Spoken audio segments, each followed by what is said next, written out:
Alright guys, welcome back to Formula 1 news, and ahead of the Belgian Grand Prix where the technical directive comes into place stamping out the flexi floors, Mercedes seemingly are buying into the rumour that one of the reasons why Perez might have dropped back from Verstappen could well be that he's using the new technical directive aligned flooring. Red Bull deny this is the case at all, but Mercedes seem to believe it's possible that it could be a big performance differential come to the Belgian Grand Prix. Very much enjoyed your thoughts in the comment section below, hit the like button if you enjoy, subscribe if you are new as always, smashed through 6k yesterday. Firstly, we've got to talk about the continued driver chaos. Lots of rumours going around what's going to happen to Oscar Piastri. Did he make a mistake himself by tweeting out that he's not going to drive at Alpine next year, if that is potentially his only option for next season? Rumour has it that of course the McLaren seat is where Piastri, you'd imagine, wants to go. If he's going to deny Alpine, there really is no other option than to go to McLaren in place of Daniel Ricciardo. Apparently though, if Ricciardo is going to stay and they want to keep him, because for McLaren to get rid of Ricciardo, they'd have to pay a pretty big buyout clause and stuff like that to end his contract early and get Piastri in. They might not want to do that, so he could actually end up being their reserve for a year and just take the seat in 2024. But if that's the case, does Ricciardo really want to be there, right, knowing that Piastri's coming in the year after him? Ricciardo might just say, look, let me just leave now and go and join Alpine in place of Piastri, for example. So that's kind of my theory on what might well happen here. There were some further details as well on what happened with Alonso's contract negotiations with Alpine. Apparently, they offered him a salary reduction and just said, yeah, we're not going to pay you as much, in addition to the fact that, yeah, you're just going to be a seat warmer for one more year here before we get Piastri in. And he was like, yeah, no, I'm not having this disrespect. I'm out of here. I'll take Lawrence Stroll's offer over at Aston Martin. That's exactly what he did. And putting Alpine, of course, in a rather bit of a predicament at the moment. There has been talks, of course, up and down the paddock as to who's going to go where. I guess the most likely option here, and Mark Webber, Piastri's manager, apparently talked to Zach Brown, convincing him that Oscar Piastri should replace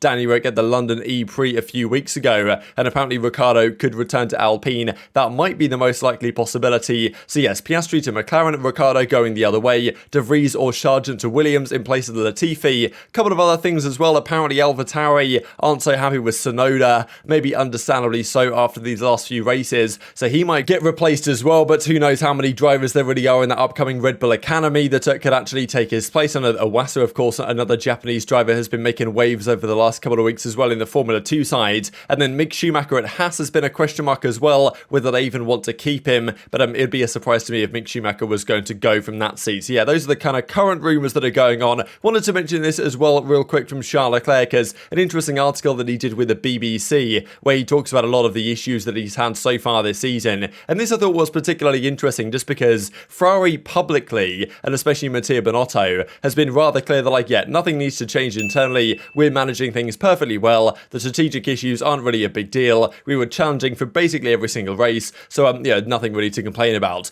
Now, apparently internally, the message is rather different, right? So he admits here that, look, they know what they need to work on. They know, as he says right here, there has been some strategy problems, there have been some reliability problems, and there have been some driver mistakes. So agreeing with all three issues that have held them back this year, going on to say on reliability and strategy, we are working extremely hard to get better. And after a mistake, we always go through the same process. Why did that happen? Where did the mistakes come from? Why did we take the wrong decision? So he says, yes, overall, it's not always the clear picture to what we say on the outside, but internally, it's very clear where they need to improve. So maybe Mattia Binotto has got a decent environment internally as to try and turn this team around to not make these errors anymore. But it's kind of interesting what they do say to the public, I think. Let's talk Red Bull then, right? Because they've pretty much got this championship under lock and key. Verstappen's going to win the drivers. Red Bull are going to win the constructors. It does still seem that Verstappen says, look, we can't afford any slip-ups, so we do have a great lead, and Verstappen can DNF 3 times in a row, and Leclerc would have to win 3 races in a row, and even then, he still wouldn't catch up this advantage that Verstappen currently has. Like at Hamilton in 6th, it's way closer to Verstappen or to Leclerc in 2nd than Leclerc is to Verstappen up top, so probably it's all over and done within the championship. But there are potentially a few further twists in the tail here, one of which being the fact that he failed to get his lap in at the end of Q3, locked up on his first attempt, and then had an MGU-K issue on the second attempt. And this is something that's been talked about. Will it be terminal for that part, for the MGU-K? Will it be able to get repaired? Like, because they had to take a new MGU-K just as a precautionary measure for the rest of the weekends. Could they put the old one back in and still get away without penalties? Or will that cause further penalties that might give Ferrari a chance, or even Mercedes, to potentially catch up a little bit? That's one talking point. The other talking point is the fact that Perez seemingly has dropped off Verstappen's pace a fair bit the last few races. Perez. Is it possible that what's causing that is that Red Bull have decided to put the new technical directive aligned floor on the car that Perez has and not on Verstappen's to make sure that he can grab the points while it's still allowed? That's something that Red Bull deny, but here's the article that talks about it, right? So I just wanted to broach the first thing first, right, where they talk about the MG UK, and apparently it was a connection shaft between the MG UK and the endothermic engine that was broken. They reckon it's probably going to be okay. They think they can fix that secondary part without really affecting the actual MG UK and the engine part itself, so they should be okay. Helmut Marko reckons that it'll be fine, that they can fix that kind of secondary part and not have to deal with any further engine penalties on this front. So whether that's the case or not, who knows, but they reckon they can fix it, no problem at all, but it probably will still have to take an engine penalty or something along those lines, but so will Ferrari and probably so will Mercedes, so it doesn't seem to be giving a significant advantage either way. The other topic here that I think is probably the more interesting one is what's going on with Sergio Perez, right? If you look at the fastest lap times here, it was Hamilton and Leclerc a 1:21.3, a 1:21.6. Perez actually had the third fastest lap here on the mediums with a 1:21.9. So Perez's race probably went a little bit under the radar just because he came from 11th all the way up to 5th. That's a solid race. But when your teammate in Max Verstappen is 15 seconds down the road on you and he had a spin, then, people are going to say, well, did Perez really do that good of a job, especially given the fact that the Ferraris weren't really there to play? And he only got past Leclerc due to the Ferrari balls up, as we have seen the last few days. And the strategies were different, right, that Perez was on. I think he went onto a fresher set of mediums towards the end of the race. That would have allowed him to maybe catch up Sainz even if the virtual safety car hadn't come out at the end for Valtteri Bottas's engine failure or whatever exactly happened there. But if we look at the power rankings, I know the power rankings are dodgy at the best of times. I think Leclerc, for example, is harshly dealt by here, but you don't see Perez anywhere on this list, right? Perez isn't even making the top 10 in their power rankings. Just kind of shows what the perception has been of Perez the last couple of races. Now, this was this weekend's statistics, and apparently Perez was only 1.5 tenths per lap off Verstappen's pace, which seems a little bit strange to me. Like, maybe these numbers are correct, and Hamilton had a relatively slow first stint compared to the latter half of his race, and they did start the Red Bulls on the soft, so maybe there's a few reasons why this looks a bit more beneficial to Perez than it should be, especially because Verstappen did have that spin. So it feels to me, just watching the race and finishing 15 seconds behind his teammate Verstappen, that he should have been more than 1.5 tenths per lap off Verstappen's pace, but apparently that's what the statistics play out, which might be the gap you might expect between the two drivers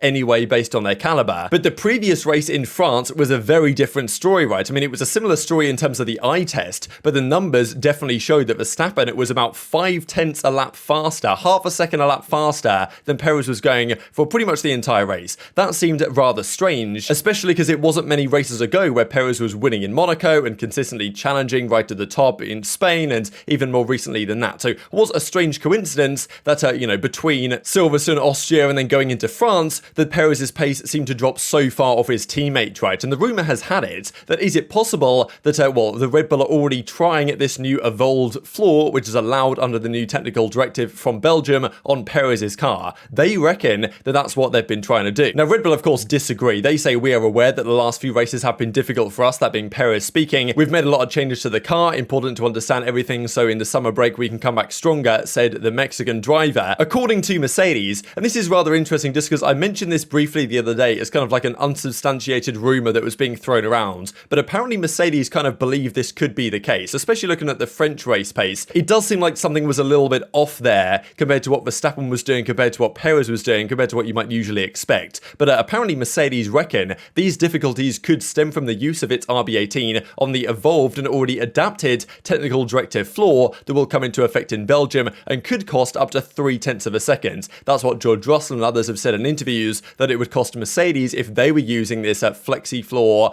like effectively loophole exploit in the rules that Ferrari and Red Bull apparently have been using. Red Bull categorically denies this and says that's not the case at all. So Red Bull are maintaining a position that it doesn't matter what floor they have, the flexi floor or the new adapted floor from Belgium, it's not going to cost them any performance. I kind of doubt that to a little degree, because why would they use the flexible floor and exploit the rules at the start of the season if there was no advantage to be gained, right? So it's surely going to cost them something. Whether it's going to cost them anything noticeable or significant, that's another question entirely. Mercedes reckon it could be 3 tenths of a second. If you look at the average pace of Perez compared to Verstappen the last 2 races, he's probably been 2-3 tenths of a second a lap slower the last couple of races on average than he was before the last couple of races. So maybe Mercedes do have a point, but maybe it's the case that Perez has been using the the old floor and then the new floor, or even if he is using the new floor, that really there's not much difference anyway. But it does feel like Perez's car just in general has been, less competitive than Verstappen's car has. Maybe it's the driver in the box, right, that's making the big difference there. But I think it does create a more exciting prospect for the championship if that is actually the case, because Perez's Red Bull the last couple of races has felt like a car that, is very much in the battle and doesn't really have any advantage over the Ferrari or the Mercedes, for example. And if this is true, what Mercedes believe, we could have a serious, 6-car way fight for pole position and the race every single weekend. That'd be pretty exciting.